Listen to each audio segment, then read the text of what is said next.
Welcome to We Connect. Thank you very much for joining us on this program. My guest today is Shivkumar Eashwaran. Now, he's actually a businessman by profession, but the other more important role that he fulfills is as the Honorary Consul for the Republic of Armenia. And it's primarily that we're going to be talking to him about today. Thank you so much, Shiv, for being here with me.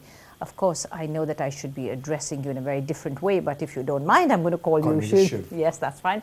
Now, let me talk first about your role as the Honorary Consul for the Republic of Armenia. How does one become an Armenian consul like yourself? You're very young. Actually, it's all happened. We did some business in Armenia. Okay. And I was introduced by a common friend to the ambassador. And it was like love at first sight. Really? And we really liked each other. And one day he told me, come over to Delhi. And we had a meeting and he said, why don't you, take over my responsibilities in Chennai? Yes, of course, right. Yeah. But let me interrupt you here and ask, what do your responsibilities actually entail? What do you have to do? Okay.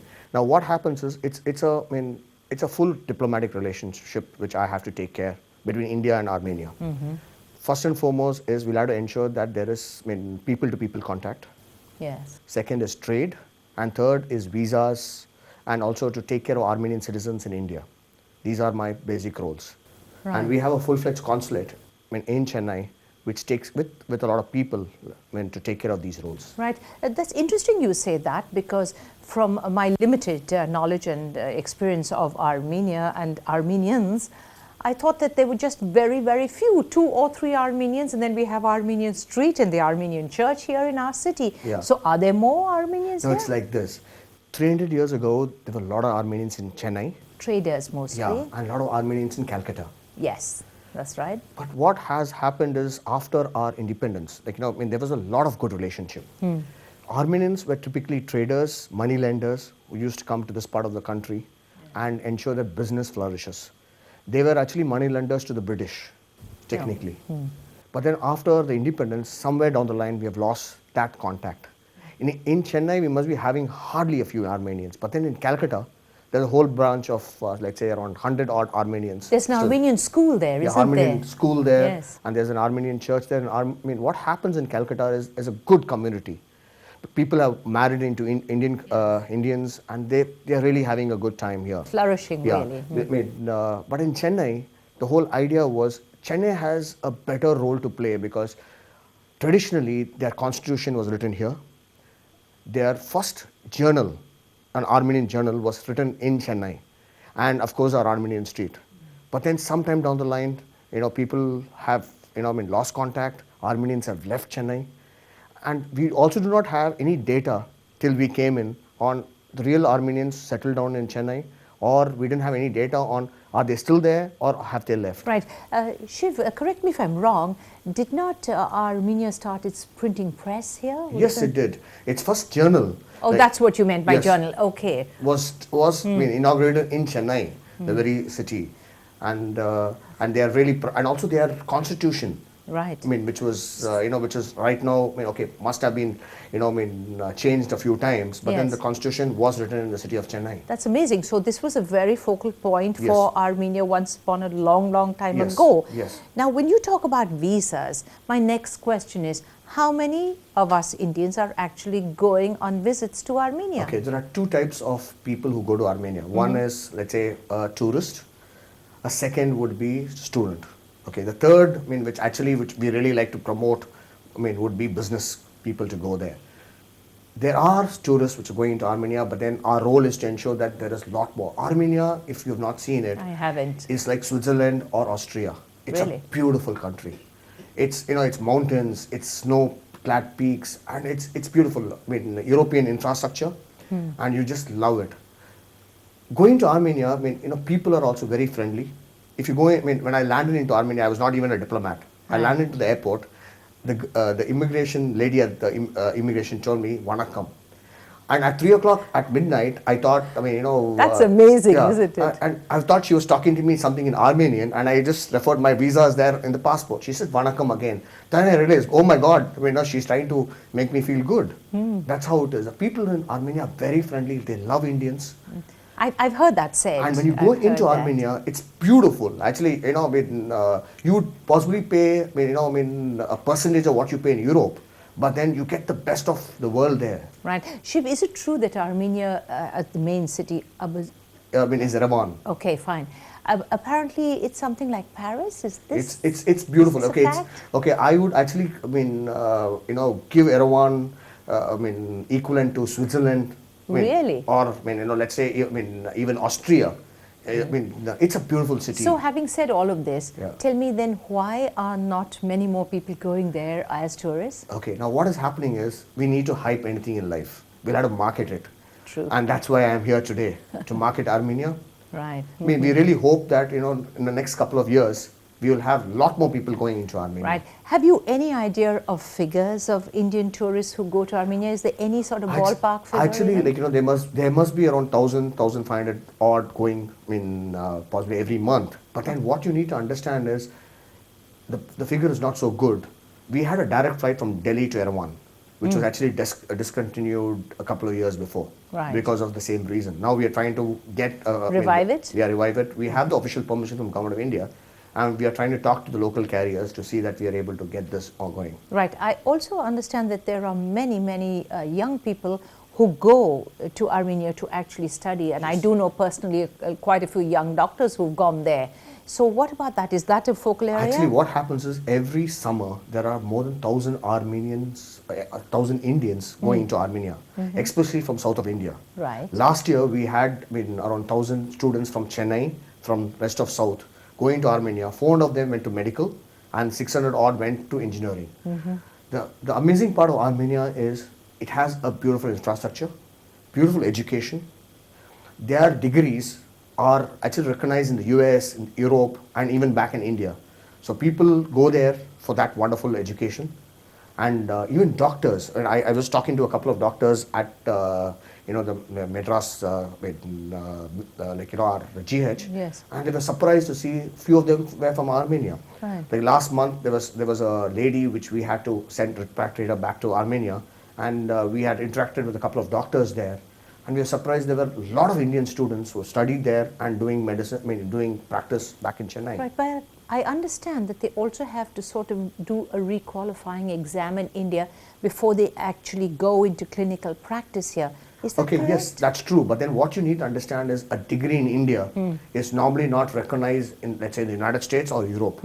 But a degree in Armenia is very well recognized in the US and in Europe. Right. What about language then? How do these students of ours cope with the language there? Is it in English? Is it in... Okay, the course is 100% in English. Really? Okay, but then when Armenians talk language of Armenian, which is actually I attribute it to a very, it's a close language to our Sanskrit. You look at Armenian names, Yes. it will sound like, it's Sanskrit. They are a Christian country, Yes. but then, their names would be like Vahan, Vaman, and a whole lot of names which will, which will make you think, are they Indian names? And that's how it is. Very interesting. But then the course is 100% in English, Okay. and these people make it an effort to, to really imbibe a lot of English in their curriculum. Right. So apart from the medical students, what are the other subjects that our students go there for? Engineering too. Engineering? Yeah, and engineering is a pretty, popular branch there. And last year there were around 600 students. What happened? I got sworn in on November 3rd. So I was there in our embassy somewhere in August, and the embassy was full of passports from South. And my ambassador was joking, if you had joined me, then you could have done my work. So there were 1,000 odd passports of students going from south of India to Armenia. Really? So are you saying then that the most number of students who go to Armenia and visitors are from this side of the country? Okay, to a great extent, yes. To a great extent from south of India. But then there are people from north of India also. The percentage will be possibly, if the south of India has 1,000 students are going in, there must be around 200 odd students going from the rest of the country. Right. Shiv, I'm going to ask you to hold on for just Sure. a very short while. We'll take a very quick break here and reconnect, and we'll get right back with you. Please don't go anywhere.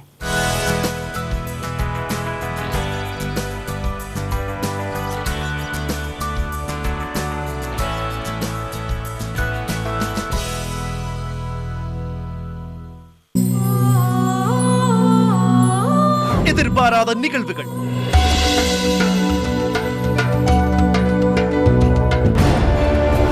விளையாட்டு,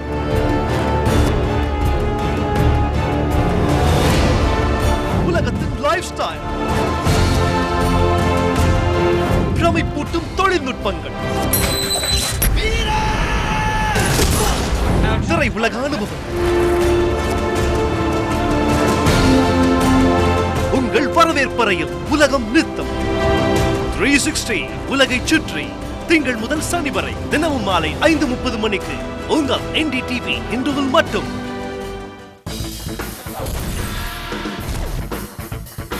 Find out if the latest releases will be blockbusters or if they're tank at the box office. Bringing the best of cinema right to your home. Catch all the action.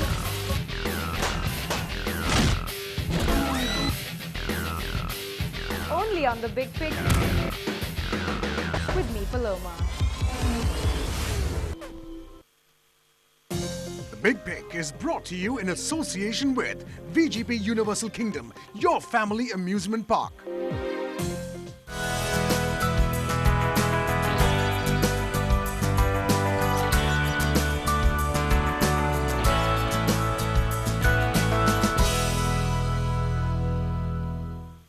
Shivkumar Eashwaran is my guest here on WeConnect, and thank you once again for joining us on this program.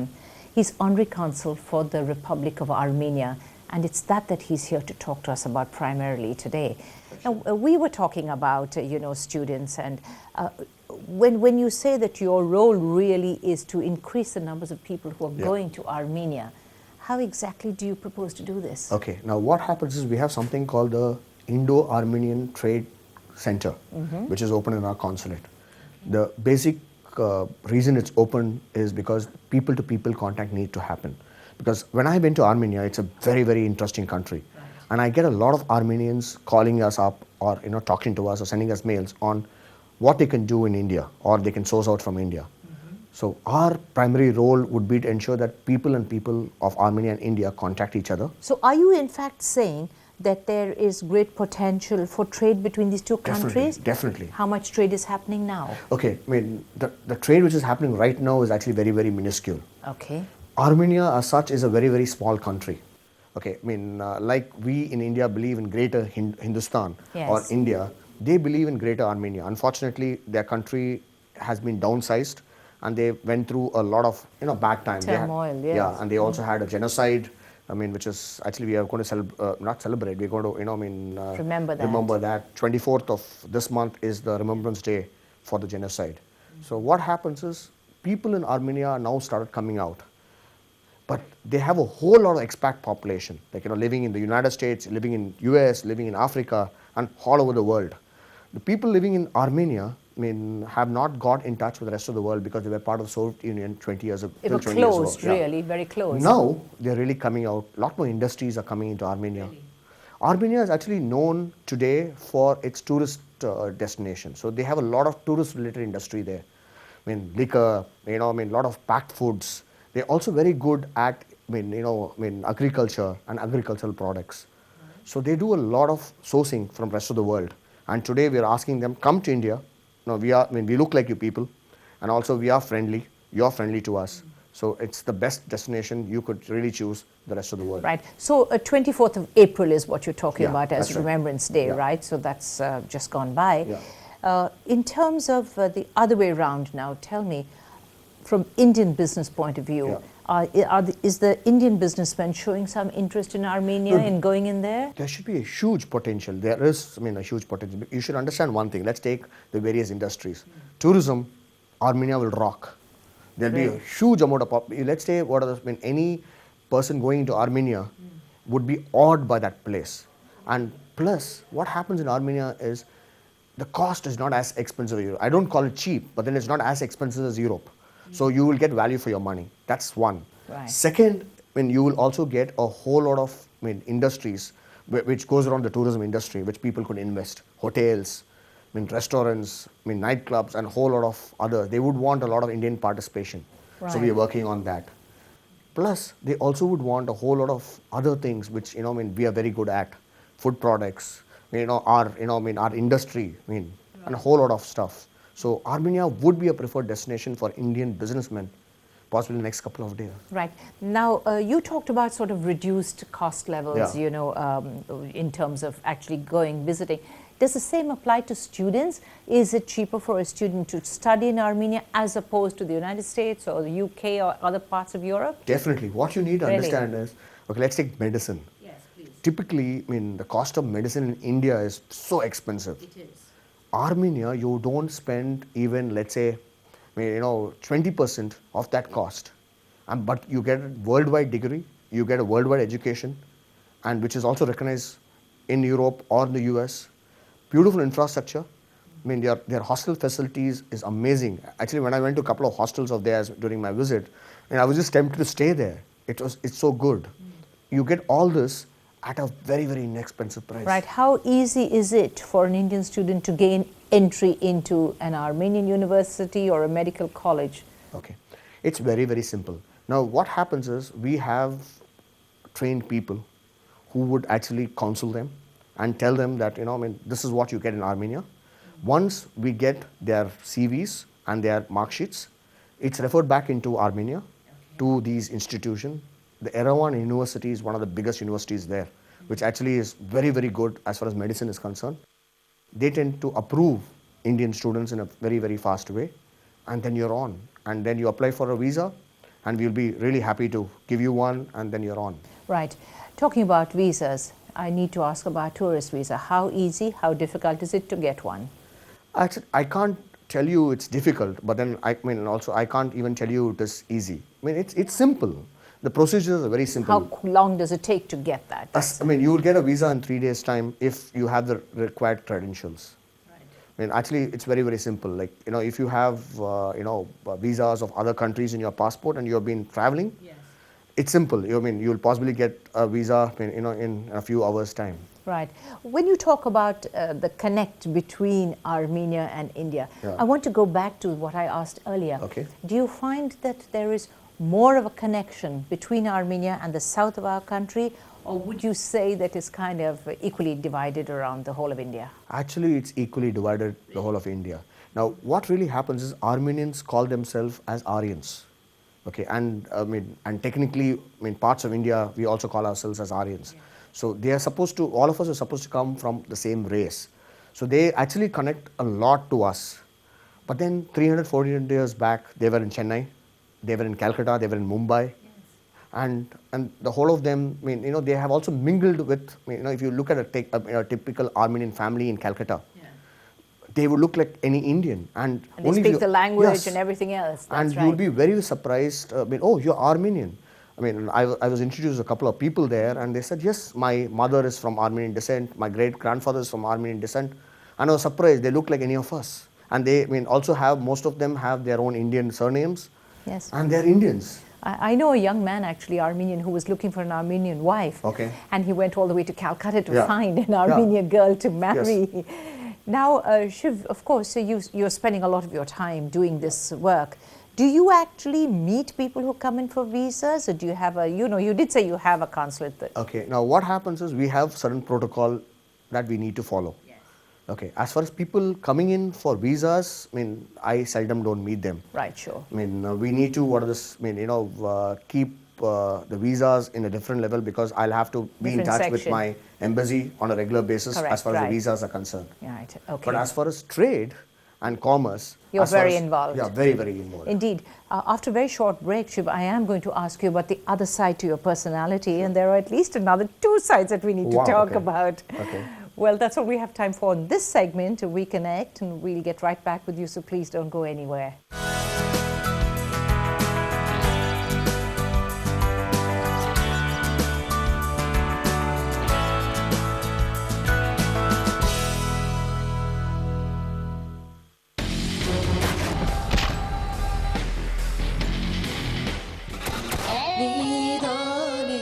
Hanganakali. Ilaiyaraaja sir വടിയടിച്ചു sir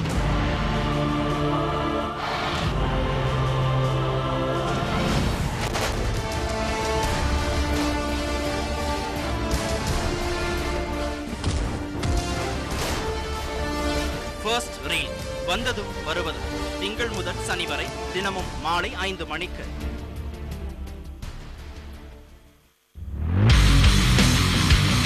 அபூர்வங்கள், வாழ்வின் விபரீதங்கள், வினோதங்கள், ஆச்சரியங்கள், அசாதாரணங்கள், இப்படியும் நடக்குமா என்று வியப்பை ஏற்படுத்தும் நிகழ்வுகள் உங்கள் வரவேற்பறை. 360 உலகை சுற்றி திங்கள் முதல் சனி வரை தினமும் மாலை 5:30 மணிக்கு உங்கள் NDTV இந்துவில் மட்டும்.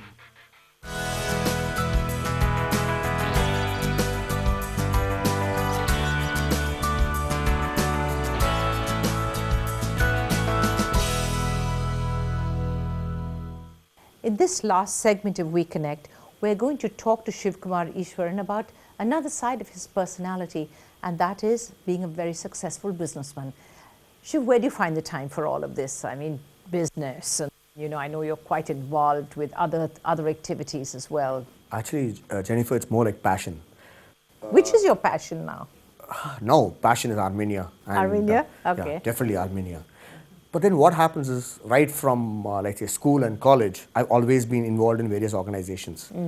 In school, I was involved in Rotaract, and then like school and college in Rotaract, and then as far as last 10 years, been involved in a great organization called Roundtable India, and I was national president of Roundtable India in 2006-2007. So it was a lot of high-level activity. Yes, we built a lot of schools, and our basic aim is freedom through education. Right. And I was really, awed, and I was sold to that concept. Right, but what about the business side of your career? Okay, I head an institution called Shivsu. Shivsu is basically started by my dad 40 years ago, and me and Sushil, my brother, are the second generation entrepreneurs. Right. So we joined this company after we finished our education, and we are happy the way we, So what is it into? We're into water treatment, wastewater treatment. Huge issue now. Desalination. Right. We build, desalination plant for the whole city.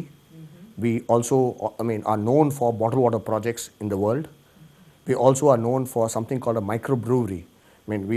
We had a joint venture with a Belgium-based company where we sell microbrewery equipments. This is beer made, at the site. And that's very exciting beer. Right. Now, desalination is a big issue here, and we've had this plant coming up here. Are you involved with that at all? Okay, what really happened was we were a lot more involved in the Middle East, Africa, and the US. Okay. The last few years, we have started giving a lot more focus in India because India is happening. It is, So, absolutely. we have been doing quite a few plants in south of India, in Gujarat, and a few other places in India. Is there any scope for that sort of business in Armenia? Definitely, because Really? what you need to understand is Armenia needs clean drinking water, and there is a whole lot of philosophy there that's the only way forward for them, and they have been investing a whole lot of money, and they're getting a lot of benefits worldwide for water projects. Right. Now, Armenia has been through very troubled times Yes. over the past so many years.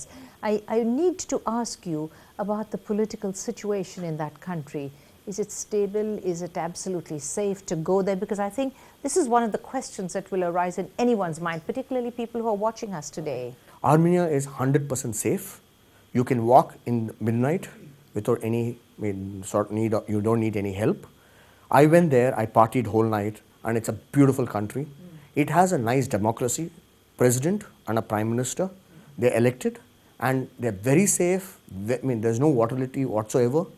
And what really happened was they moved out of Soviet Union 20 years ago. Yes. And ever since, they've had a niche for themselves.